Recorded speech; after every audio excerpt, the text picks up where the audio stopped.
దేవుని పరిశుద్ధమైన నామానికి మహిమ ఘనత ప్రభావము కలుగునుగాక. దేవుని సన్నిధానంలో ఈరోజు ఆయన పరిశుద్ధ సన్నిధానాన్ని బట్టి ఉదయకాల సమయంలో మీ అందరికీ కూడా హృదయపూర్వక వందనాలు తెలియజేస్తున్నాను. దేవుని యొక్క పరిశుద్ధ లేఖనాన్ని మనం చదువుకుందాం.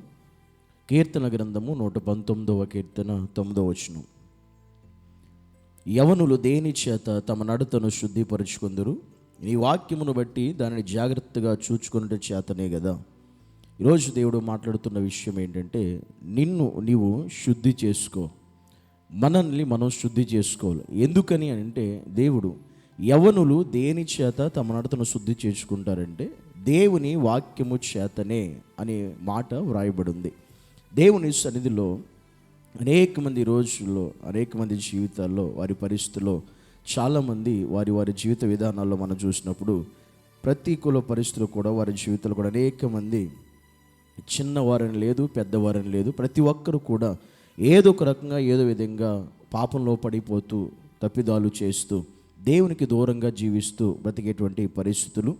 ఇలాంటి భయంకరమైనటువంటి దినాల్లో మనం జీవిస్తున్నాం. చిన్నవారని లేదు, వృద్ధులని లేదు, యవనస్తుని లేదు, ప్రతి ఒక్కరు కూడా భయంకరంగా పాపంలో పడిపోయి లోక సంబంధ విషయాల్లో కూరుకుపోయి జీవిస్తూ ఉన్నారు. అలాంటి సందర్భంలో ఈ రోజుల్లో దేవుని యొక్క ఉన్నతమైన నామాన్ని బట్టి, దేవుని యొక్క శ్రేష్టమైన పరిస్థితిని బట్టి ప్రతి ఒక్కరూ కూడా ఈ లోకం అనే పాపంలో మనం పడిపోకుండా ఉండాలంటే, ఈ లోకం అనేటువంటి ఇచ్చల్లో మనం మునిగిపోకుండా ఉండాలంటే దేవుని సన్నిధిలో మనల్ని మనం శుద్ధి చేసుకునేటువంటి స్థితి మనకి చాలా అవసరం. ఎందుకంటే ఈ లోకంలో మనిషి తన వంటిని శుభ్రం చేసుకోవడానికి సబ్బు ఎలా వాడతాడో, అలాగే ఇంటిని శుభ్రం చేయడానికి ఒక చీపురు ఎలా వాడతాడో, మనిషి జీవితంలో, క్రైస్తవుడి జీవితంలో నీవు శుద్ధి చేసుకోవడానికి కూడా నీవు పాపంలో పడిపోకుండా, లోకంలో పడిపోకుండా, మలినము కాకుండా నేను శుద్ధి చేసుకుంటే నీకు, నీ ఆత్మకు కూడా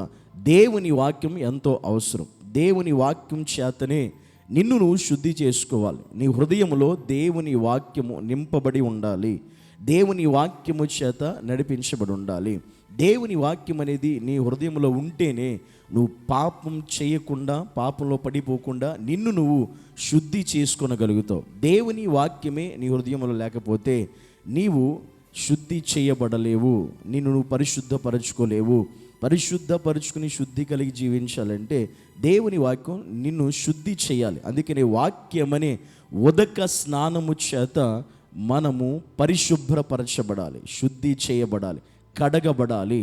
అందుకనే ఈరోజు మనం పాపంలో పడిపోకుండా ఉండాలి అంటే దేవుని వాక్యము ద్వారా మనం శుద్ధి చేయబడాలి, దేవుని వాక్యము చేత నింపబడాలి.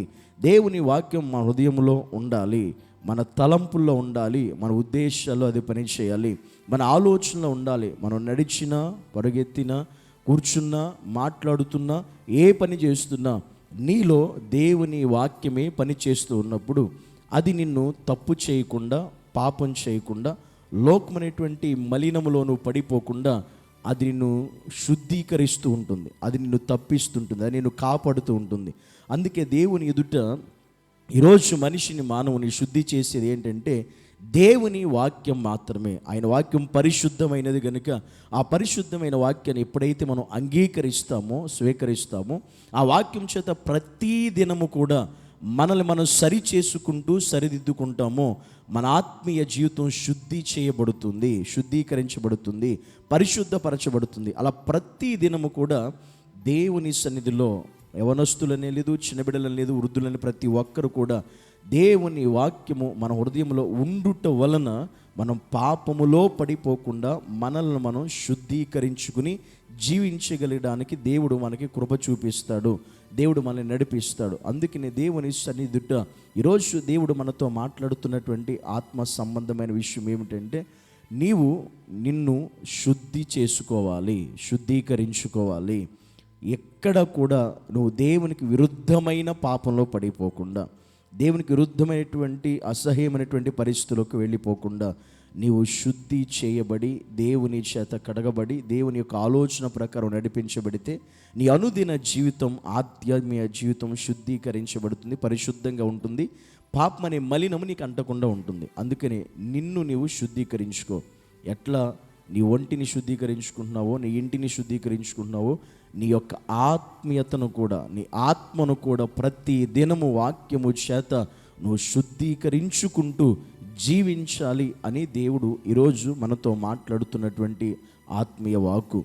కనుక దేవుడు మనతో మాట్లాడుతున్న ప్రతి మాటను ప్రతి దినము మనం అంగీకరించి ఒప్పుకోగలిగితే, దానికి లోబడితే, ఆ మాట ప్రకారం మనం జీవిస్తే, మనము అలా పరిశుద్ధపరచబడుతూ దేవుని సన్నిధికి సమీపం అవుతూ ఆయన వచ్చినప్పుడు ఆయనతో పాటుగా ఎత్తబడేటువంటి వధువు సంఘములో మనం చేర్చబడగలుగుతాం.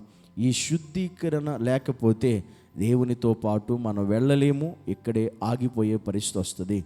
కనుక నిన్ను నువ్వు ప్రతిదినము వాక్యము చేత శుద్ధి చేసుకుంటున్నావా లేదా అనేది ఈరోజు మనం ప్రతి ఒక్కరము కూడా ఆలోచించవలసినటువంటి ప్రాముఖ్యత మనందరికీ కూడా ఈరోజు ఉంది. కనుక దావీదు భక్తుడు చదివిస్తున్నాడు, ప్రభువా నేను పాపము చేయకున్నట్లు, లేదా యవ్వనులు దేని చేత తమ నడతను శుద్ధిపరుచుకుంటారు, నీ వాక్యమును జాగ్రత్తగా చూసుకుంటే చేతనే కదా అని వాక్యం సెలవిస్తుంది. కనుక దేవుని వాక్యం జాగ్రత్తగా మనం ధ్యానిస్తూ, దాన్ని వింటూ, దాని ప్రకారం జీవిస్తూ మనం నడిచినప్పుడు దేవుడు మనలను పరిశుద్ధపరిచి తన వాక్కు ద్వారా మనల్ని ఆయన కుమారులుగా, ఆయన కుమార్తెలుగా అంగీకరించి ఆయన రాజ్యానికి వారసులుగా దేవుడు మనల్ని సిద్ధపరుస్తాడు. అటు కృపా దేవుడు మనకు అనుగ్రహించునుగాక. ఆమేన్. పరిశుద్ధుడైన తండ్రి, నీకు వందనాలు. నీ సన్నిధిలో ప్రభువా మమ్ములు మేము శుద్ధి చేసుకునేటువంటి ధన్యత, ఆ కృపను నీవే మాకు అనుగ్రహించి సహాయం చేసి కృప చూపించుమని ప్రభువును రక్షకుడైన యేసు క్రీస్తు ఉన్నతమైన శ్రేష్టమైన నామమును బట్టి ప్రార్థించి అడిగి వేడుకుంటున్నాము మా పరమ తండ్రి. ఆమేన్.